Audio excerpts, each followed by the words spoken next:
ईंधन सेल ऐसी सेल है जिसमें हमें नहीं ईंधन के रूप में कुछ चीज़ लगाएंगे, जैसे हम मीथेन लगा सकते हैं, हाइड्रोजन लगा सकते हैं, यानी एल्कोहल CH3COOH डाल सकते हैं। क्या करेंगे जब इसमें डालेंगे तो ये क्या करेंगे, आग बनाएंगे, है नहीं। और जितना ज़्यादा ताप बनेगा उससे क्या बनेगी, विद्युत ऊर्जा बनेगी। तो पता है कि आज के समय में उससे ताप दे के भी क्या बिजली बनाई जावे ना, बनाई जाती।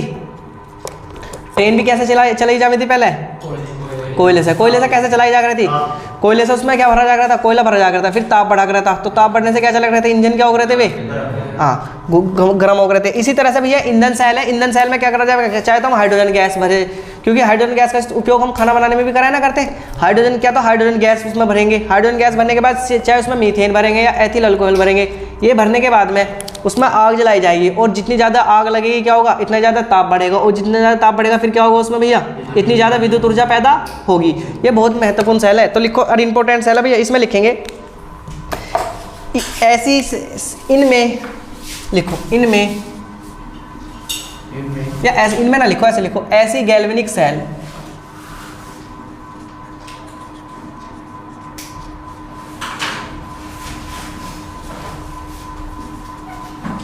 ऐसी गैल्वेनिक सेल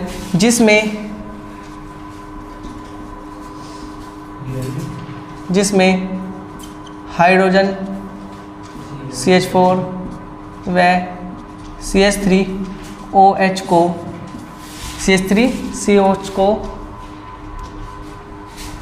ईंधन के रूप में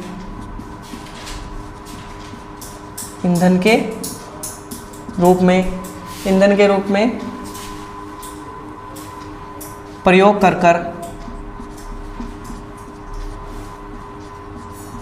ईंधन के रूप में प्रयोग करके विद्युत ऊर्जा, यानी विद्युत ऊर्जा बनाई जाती है, या ईंधन के रूप में प्रयोग करके विद्युत ऊर्जा में बदला जाता है।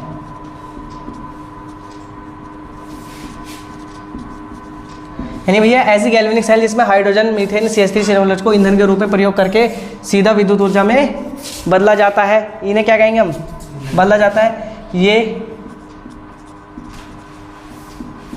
ईंधन सेल कहलाती है, ये ईंधन सेल भैया हमारी कहलाती है। गैल्वेनिक सेल जिसमें हाइड्रोजन से, यानी मीथेन और एथिल अल्कोहल को क्या करा जाएगा, ईंधन के रूप में प्रयोग करा जाता है, और भैया प्रयोग करने के बाद क्या में बदला जाएगा, इन्हें विद्युत ऊर्जा में बदला जाता है। ये सेल कौन सी कहलाती है हमारी, ईंधन सेल कहलाती है। और भैया इसमें हेडिंग डाल लो, हाइड्रोजन ऑक्सीजन ईंधन सेल, जो हाइड्रोजन से और ऑक्सीजन से चलाई जावे। एक नंबर करके लिखो, हाइड्रोजन ऑक्सीजन ईंधन सेल, नंबर 1 करके लिखो।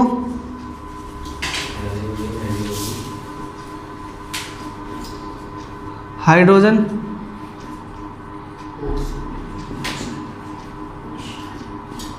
ऑक्सीजन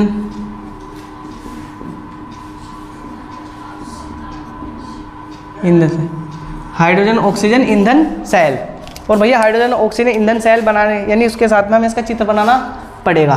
मैं चित्र बना दूं एक तरफ, मेरे साथ चित्र बनाते रहियो। भैया एक पात्र लेंगे,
हमें क्या दे रखी है, एक सेल दे रखी है, क्या दे रखी है हमारी, ईंधन सेल।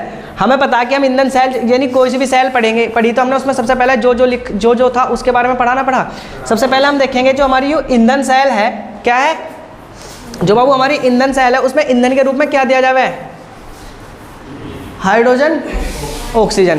तो हम क्या लिखेंगे, ईंधन। सबसे पहले ईंधन के रूप में क्या दिया जा रहा है भैया इसमें, हाँ, ईंधन के रूप में हाइड्रोजन व ऑक्सीजन। ठीक है, कोई समस्या भैया। ईंधन के रूप में क्या दिया जा रहा है, हाइड्रोजन और ऑक्सीजन। जो इलेक्ट्रोड बने रहे हैं, देखो ये क्या हमारे इलेक्ट्रोड ही तो है, ये काय के बने रहे हैं भैया हमारे, ये कार्बन के बने रहे हैं, काय के, ये यानी छिद्रित कार्बन है। छिद्रित कार्बन का मतलब ऐसा उन्हें देखी तुमने, कैसे बताऊं तुम्हें, कोई ऐसा उदाहरण बताओ मुझे यार, कोई याद भी ना रहा ऐसा उदाहरण। छोटे छोटे बारीक से क्या रहे हैं, पार्टिकल रहे हैं, छोटे छोटे बारीक से, इनमें क्या बने रहे हैं, छिद्र। देखो ये मैंने कर रखे ना, ये इसमें विद्युत अपघटन भर रखा मैंने, क्या बना रखा है, यो छिद्र बना रखा है, यानी छिद्रित कार्बन की धातु रहे है ये। तो भैया हमारे इलेक्ट्रोड का के होगे, जो इलेक्ट्रोड है, इलेक्ट्रोड है हमारे कार्बन के, और इसमें यानी क्या भरा रहा है, पीटी व पीडी भरा रहा है। देखो पीटी और पीडी है नहीं इतने महंगे धातु हैं, सोने से ही महंगे। जो मालदार आदमी रहे ना, और यानी मेरी बाल मालदार जो रहे वे कौन पे क्या पहनना है पीडी और क्या पहनना है, वे पीटी और पीडी के आभूषण पहनना है। जो मालदार आदमी रहे, ये भी एक धातु रहे है, जैसे सोना रहे है ना, ये सोने से भी ज़्यादा महंगी रहे है। तो इसमें पीटी और पीडी के वे आभूषण पहनना है क्या, 2-4 हज़ार की फ्री में, यू ईंधन सेल है, यू इनमें मिलती है। हाँ, पीटी और पीडी के आभूषण पहनना है। इसके बाद भैया हमारा विद्युत अपघट्य क्या है, इसमें दिख रहा तुम्हें, दिख रहा ना,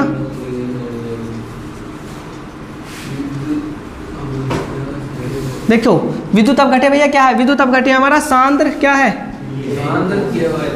KOH।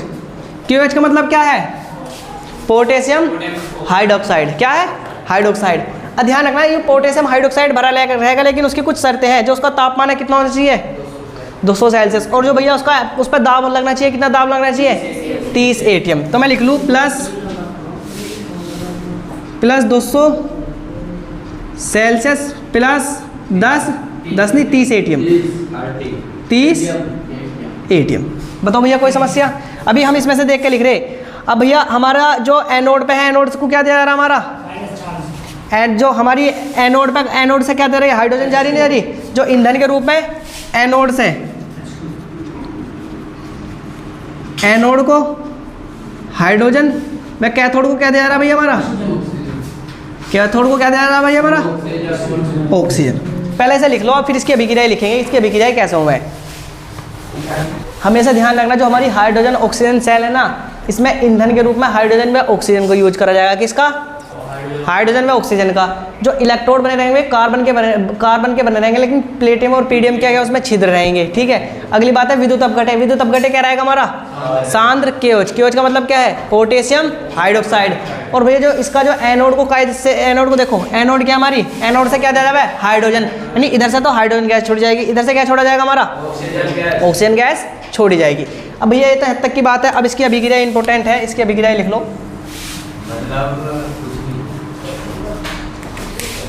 सबसे पहले हम लिखते हैं एनोड की अभिक्रिया। किसकी,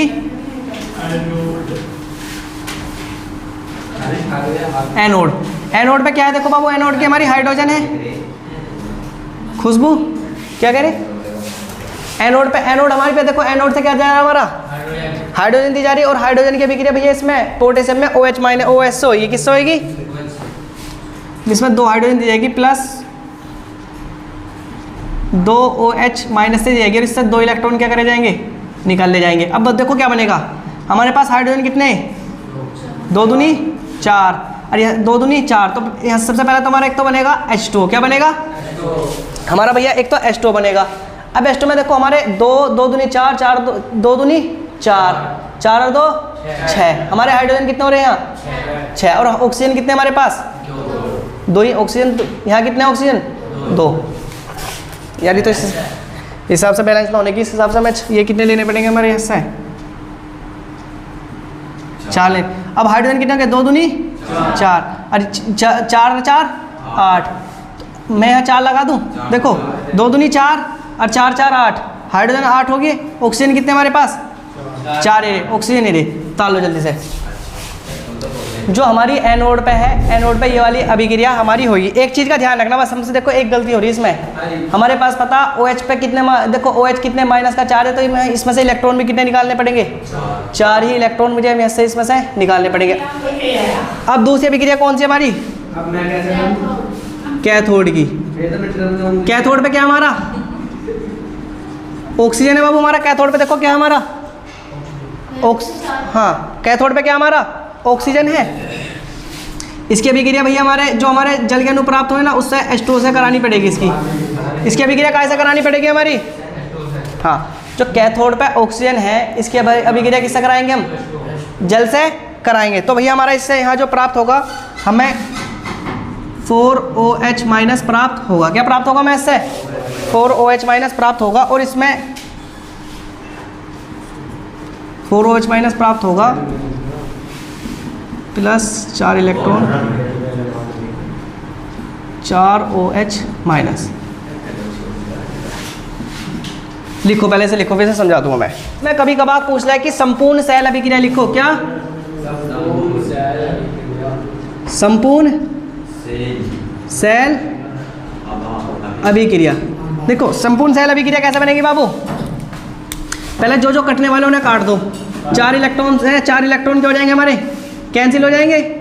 अब भैया जो और कटने वाला उसे काट दो, देखो 4OH से 4OH कैंसिल हो जाएंगे हमारे।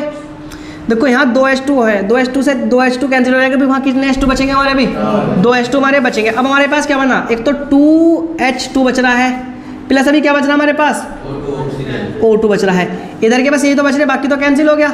अब इनके क्या बच रहा है हमारे पास, 2H2O बच रहा है। यू कौन सी अभिक्रिया भैया, यू संपूर्ण सेल अभिक्रिया है। एक बार और समझ लो, देखो 4OH से 4OH कैंसिल हो गए हमारे, 4 इलेक्ट्रॉन से 4 इलेक्ट्रॉन कैंसिल हो गए हमारे, 4 H2O से 2 H2 कैंसिल हो जाएंगे, तो 2 H2 बचेंगे ना बचेंगे। अब जो बचा H2 बचा, H2 लिख दिया, ऑक्सीजन बची, ऑक्सीजन लिख दिया। अब क्या बचा भैया हमारे पास, और क्या बचा, देखो यहाँ से 4 H2 होते तो 4 में से 2 तो कटे थे, अभी कितने H2 बचे थे, 2 H2 बचे। तो भैया ये क्या हमारी संपूर्ण सेल अभिक्रिया है, इसे और ताल लो। और भैया इसमें इसका, चलो पहले मैं लिख रहा हूँ, तुम ताल लो, इसे नोट करके लिख लेना, NOT नोट। इसका वोल्टेज 1, इसका भैया वोल्टेज कितना है, 1.0 वोल्ट होता है। हाँ, इसका वोल्टेज 1.0 वोल्ट होता है। और जो भैया इसका प्रयोग क्या गया था ना, जो इसका उपयोग हुआ था सेल का, इस सेल का उपयोग अपोलो, एक मिशन था अपोलो जो अंतरिक्ष में भेजा गया था,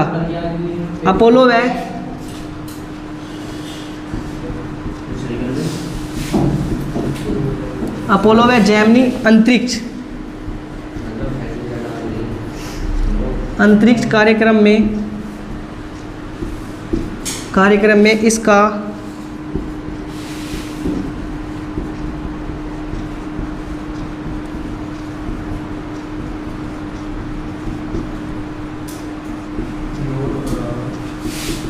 क्या कहा था, निकलो जल्दी से, बैठ जाओ।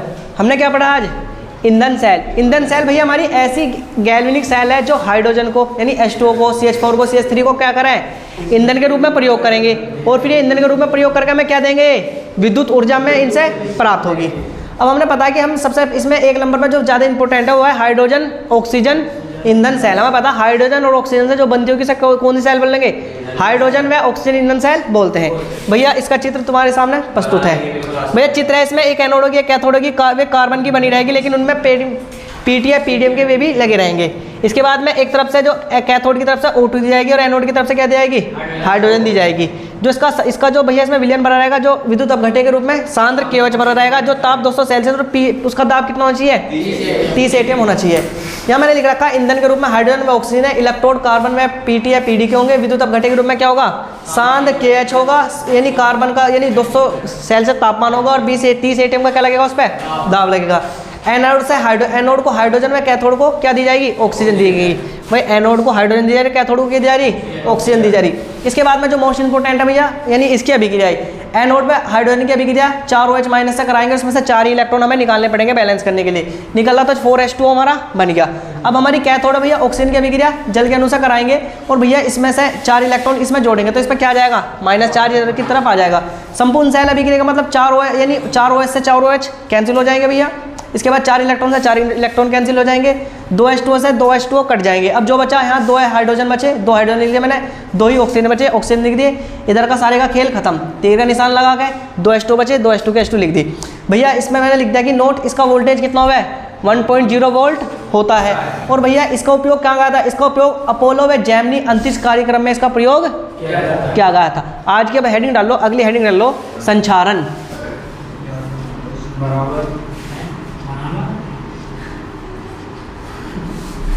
हेडिंग क्या डाली हमने, संचारण। लिखो भैया इसमें संचारण में हम लिखेंगे नमी व वायु के संपर्क में आने से, नमी मतलब क्या? नमी पानी, नमी व वायु के संपर्क में आने से, नमी में वायु के संपर्क में आने से किसी धातु की धीरे धीरे क्या होने शुरू हो जा, नष्ट होना शुरू हो जाना हो जाती। नष्ट होना क्या कहलावा है, संचारण। संचारण कहलाता है, क्या कहलाता है हमारा, संचारण कहलाता है। अब जैसे करके भैया इसमें इसके उदाहरण लिख लो। जैसे जो लोहा है, लोहे की सतह कैसी हो जाएगी भैया, बेवकूफ़, लाल होगी या क्या होगी, लाल या भूरी। उस पर लाल या भूरी परत का आना। इसके बाद बात करते हैं जैसे चांदी, चांदी की सतह काली परत का आना। उसके बाद में बात करें तांबे की, तांबे की सतह पर क्या आना, हरी परत का आना। ये सब काय के उदाहरण हमारे संचारण के उठो। संचारण, अगर कोई भी धातु, धातु का मतलब है चाहे तो सोना हो, सोने पे तो लगती नहीं, लेकिन चाहे तो तांबा हो, चांदी हो, लोहा हो, अगर ये ना सोने पे ना आती, अगर ये उसके उस पर आ जाएंगे क्या होगा, अगर ये उस पर आ जाएंगे काई में वायु के या नमी, नमी का मतलब पानी के संपर्क में आना शुरू हो जाएंगे तो क्या हो जाएंगे ये संचारित का मतलब धीरे धीरे क्या हो जाएगी, इन पर जड़ लगना शुरू होगा, जिसे हम भाषा में हम क्या बोल रहे हैं, जड़ कहते हैं। जैसे लोहे की सतह कैसी हो जाएगी हमारी, लाल या भूरी हो जाएगी, चांदी कैसी हो जाएगी, काली, और भैया तांबे क्या कैसी हो जाएगी, हरी। अब इसके संचारण के बचाव भी तो होंगे, तो अब हेडिंग डालो संचारण से बचाओ। क्या हेडिंग डालेंगे, संचारण से बचाओ।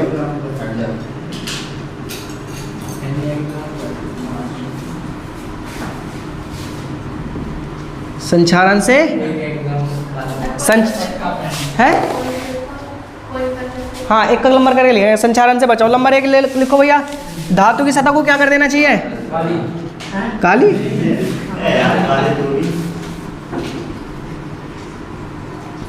धातु की सतह पर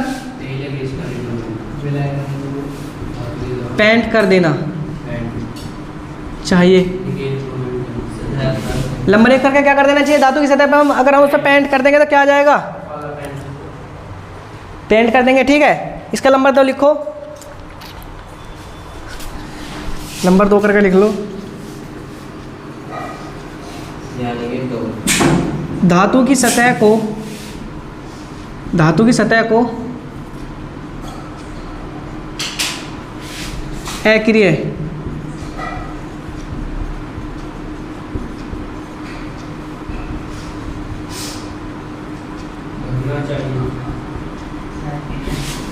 धातु की सतह को क्या कर देना चाहिए हमें, अक्रिय, गैस में लिखो अक्रिय धातु लिखो, धातु की सतह को अक्रिय धातु से क्या करना चाहिए भैया, हमें ढकना चाहिए। जैसे भैया इसमें मैंने लिख लेना, टिन हो गया और जिंक हो गया, ये ऐसी है जो अक्रिय में किसी से भी क्या ना करती भैया, हमारी क्रिया नहीं करती। नंबर 1 धातु की सतह पर क्या करना चाहिए, पेंट कर देना चाहिए। नंबर 2 क्या, धातु की सतह को अक्रिय धातु से क्या कर देना चाहिए भैया, हमें ढक देना चाहिए। एक आधा और लिखवा दें?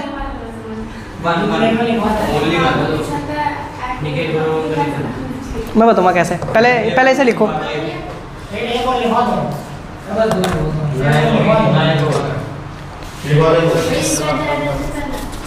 एस एन है, एस एन है, एस एन।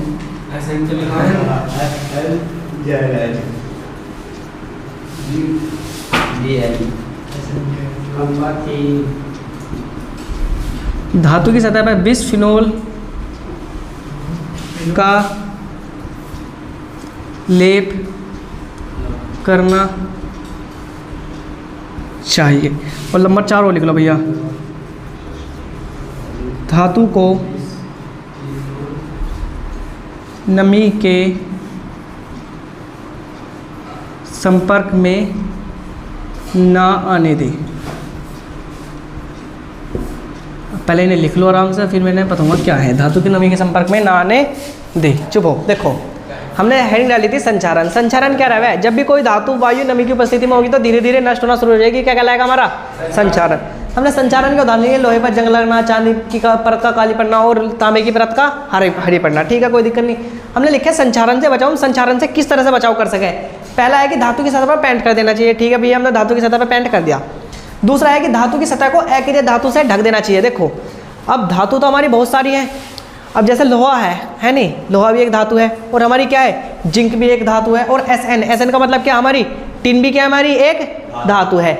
लेकिन भैया हमें नहीं, अगर धातु की सतह पर एसएन का या टिन का क्या कर दे मैं, लेप कर दे मैं। लेप का मतलब है इसकी परत को क्या कर दे मैं, चढ़ा दे मैं। इसका मतलब है कि जो एसएन है और जिंक है ना, ये एक ऐसी धातु है ना तो नमी से क्रिया करती और ना ही क्या करती, वायु से क्रिया नहीं करती। जब ये नमी से और वायु से क्रिया ना करने की तो फिर क्या ये वो हो जाएगा, ये धातु संचारित हो जाएगी। देखो इस तरह से, हाँ देखो इस तरह से समझो, जैसे ये हमारा मार्कर है, अरे इसके अंदर क्या है हमारी, है क्यों हमने धातु मान ली हो, ठीक है। ये हमारा क्या है, जिंक है। क्या ये जिंक मान लो, ऐसा मैंने जिंक का खोल मान लिया। अब भैया हमें पता है कि अगर मैं इसे मार्कर को अगर मैं इसे खुला हुआ रख दूंगा ना तो क्या होगा, यू वायु के संपर्क में क्या उड़ जाएगा, नहीं उड़ जाएगा। लेकिन ये क्या करे, जो हमारा यू रहे जिंक है, यू वायु से उससे नमी से क्या करे, क्रिया नहीं करती। तो अभी इसके अंदर मैंने पैक करके रख देना, बताओ इससे कोई नुकसान होगा नुकसान नहीं। तो यही कारण है कि धातु की सतह पर अगर हमें जिंक की और एसएन की क्या चढ़ा देंगे, परत चढ़ा देंगे, तो क्या होगा, वो संचारण नहीं होने का वे क्या हो जाएंगे, बच जाएंगे। आगे समझ में। अगला पॉइंट है कि धातु की सतह पर बिस्फिनोल का लेप करने पर, एक पदार्थ रहा है बिस्फिनोल, अगर उसका लेप कर देंगे तो वे धातु की उससे बच जाएंगे। और चौथा है कि धातु को नमी के संपर्क में ना आने दे। हम कहते हैं ना, जब हमारे घर में सरिया रहे हुए या गाट रहे हुए, तुमने सुना होगी ना, अंदर रख दो, ये क्या हो जाएंगे, इन पे जर पकड़ लेंगे, है नहीं। तो उन्हें क्या करें, उन्हें नमी के संपर्क में नहीं आने देंगे तो क्या हो जाएगा, फिर भी हमारे बच जाएंगे। समझ में आ गया। अब एक चीज नोट करके लिख लो, एनओटी नोट।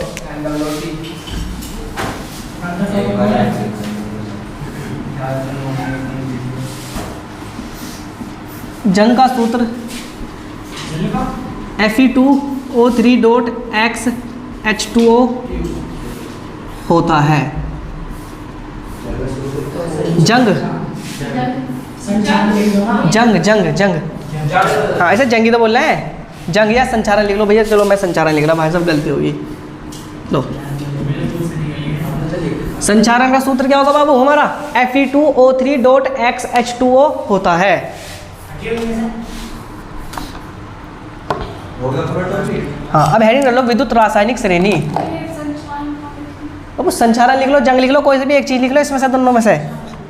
हेडिंग कर लो विद्युत रासायनिक श्रेणी।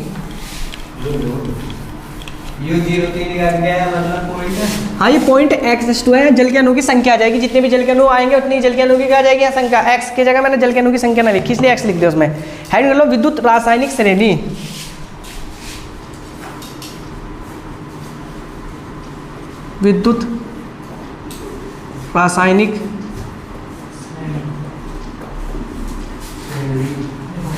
विद्युत रासायनिक श्रेणी लिखेंगे भैया। विद्युत रासायनिक श्रेणी में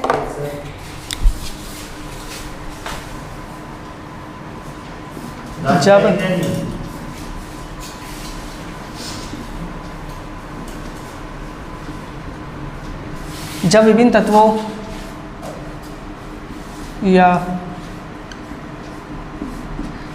तत्वों या युग्मों को जब विभिन्न तत्वों या युग्मों को उनके मानक इलेक्ट्रोड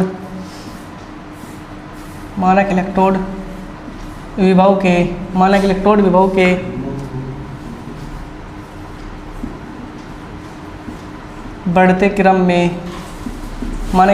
के बढ़ते क्रम में रखा गया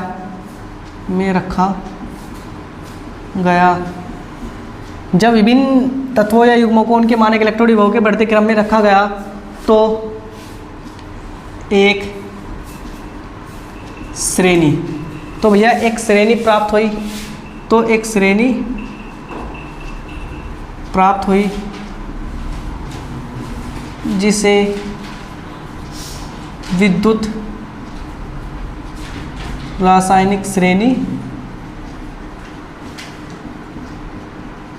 कहते हैं। जब विभिन्न तत्वों या युग्मों को उनके मानक इलेक्ट्रोड विभव के बढ़ते क्रम में रखा गया तो एक श्रेणी प्राप्त हुई जिसे विद्युत रासायनिक श्रेणी कहते हैं। विद्युत रासायनिक श्रेणी, जब विभिन्न तत्वों या युग्मों को उनके मानक इलेक्ट्रोड विभव के बढ़ते क्रम में रखेंगे तो एक श्रेणी प्राप्त होगी, उसे क्या कहेंगे हम भैया? विद्युत रासायनिक श्रेणी कहते हैं। जैसे भैया अभी हमने अब से कुछ दिन पहले, अब से 40-50 साल पहले हम क्या पढ़ गए थे? हमने वो पढ़े थे मानक इलेक्ट्रोड विभव पढ़ा था। मानक इलेक्ट्रोड विभव किससे ज्ञात करा जाए? मानक हाइड्रोजन इलेक्ट्रोड से प्राप्त करा जाता। अब हमने देखो, अब तुम सब वैज्ञानिक बन गए, तुम में से एक क्या नाम लिख रहा है? एक लिथियम का मानक इलेक्ट्रोड विभव निकाल के लाएगा, एक सोडियम का लेकर आएगा, एक पोटेशियम का, एक कैल्शियम का, एक सब चीज़ सब एक का निकाल के लगाएंगे। अब सारे मेरे पास लाइन से आगे खड़े हो गए। अब भैया मैं क्या करूँ तुम्हारा? नु कह रहे भैया हमारा भी मानक इलेक्ट्रोड विभव ज्ञात करो, नहीं मानक इलेक्ट्रोड विभव चेक करके बताओ। मेरे पास क्या थी? मेरे पास थी मशीन किसकी? मानक हाइड्रोजन इलेक्ट्रोड की मेरे पास मशीन है। तुम क्या ले गए? मानक इलेक्ट्रोड विभव ले गए। कह रहे कि भैया हमारा ये निकाल के दिखाओ कितना कितना आया। तो मैंने तुम्हें क्या करा? सबको लाइन पतार खड़े करे कि भैया तुम है नहीं, लड़की एक तरफ हो जाओ, लड़की एक तरफ हो जाओ। मैंने तुम सबके जो तुमने मानक इलेक्ट्रोड विभव ले गए उन्हें मैंने सबको अपने मानक हाइड्रोजन इलेक्ट्रोड विभव से क्या करे? कनेक्ट करके एक बार क्या कर दिया? सबका मानक इलेक्ट्रोड विभव क्या कर लिया मैंने? उनका ज्ञात कर लिया। और ज्ञात करने के बाद उन्हें कैसे रख दिया मैंने? उन्हें बढ़ते क्रम में रखे। मानक इलेक्ट्रोड विभव के क्या करा? बढ़ते क्रम में रखने पर क्या हुआ? मैं एक श्रेणी प्राप्त होगी। भाई ऐसा प्राप्त होगा, देखो किसी का तो चलो मैं तुम्हें दिखाई दूँ। जैसे हमारी बुक है यू, हाँ इसमें हमारे कुछ यानी इसमें दे रखे सारे के सारे दे रखे। मैं कह रहा था ना लिखूँ पर तुम्हें लिखवा दूँ मैं इसका फिर। है चुप रहो।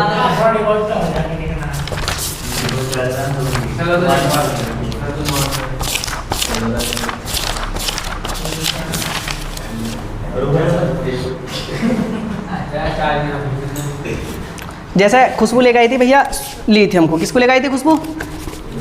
लिथियम को लेकर आई। तो भैया लिथियम का मैंने जैसे करके, जैसे Li क्या हमारा लिथियम, जो लिथियम का वो है मानक इलेक्ट्रोड विभव, उसे कैसे प्रदर्शित करा? ई नोट से प्रदर्शित करा ना करते। हाँ तो मैं इसकी पूरी एक छोटी सी टेबल बना लूँ। इधर तो लिख दूँ मैं क्या? धातु। इधर मैं लिख दूँ बस मानक इलेक्ट्रोड विभव लिख दूँ डायरेक्ट ऐसे करके। जैसे खुशबू लेकर आई लिथियम को, तो भैया इसका कितना रहे? इसका माइनस का 3 पॉइंट कितना रहे? 3.05 रहे। भैया इसमें से फिर सानिया लेकर आई पोटेशियम को। पोटेशियम का कैसा रहे भैया? पोटेशियम का रहे माइनस का 2.93 रहे। इसके बाद में एक कोई सा लेकर आएगा बैरियम को। तो भैया इसका जो रहे है हमारा, कोई सा भी लाओ कोई फर्क ना पड़ा, 2.90 माइनस का। इस तरह से कोई ले आया किसका? सोडियम, उस कैल्शियम का ले आया। हाँ कैल्शियम भैया इसका है माइनस का 2.87। तो अब हम क्या कर रहे हैं भैया? इन्हें बढ़ते क्रम में लिख रहे हैं। देखो पहले छोटा, फिर इससे क्या होगा? यूँ बड़ा होगा। क्या होगा? बड़ा। क्योंकि क्या लग रहा भैया इस पर हमारा? माइनस का लग रहा। कैसा लग रहा? माइनस का। ध्यान रखना माइनस में संख्या जितनी छोटी होगी इतनी क्या होगी? यू बड़ी होगी। यू छोटा था फिर इससे बड़ा, फिर इससे बड़ा। ऐसा इन्हें कैसे करते जा रहे हैं? बढ़ते क्रम में लगाते जा रहे हैं। तो हमें एक श्रेणी प्राप्त होगी। उस श्रेणी को हम क्या कहेंगे? विद्युत रासायनिक श्रेणी कहते हैं। आगे समझ में? तुम हाँ यानी ये लिख लो। तुम क्या ले गए थे? तुम बहुत सारे वे ले गए मानक इलेक्ट्रोड विभव ले गए याद करके ले गए। मैंने उनका क्या करा? मानक इलेक्ट्रोड विभव निकाल कर कहाँ लिख दिए? एक तरफ लिख दिए। और जो हमें श्रेणी प्राप्त होगी बढ़ते क्रम में, उस श्रेणी को क्या कहेंगे हम? विद्युत रासायनिक श्रेणी कहते हैं। आगे समझ में? हाँ ताल लो इन्हें, 2-4 को ताल लो।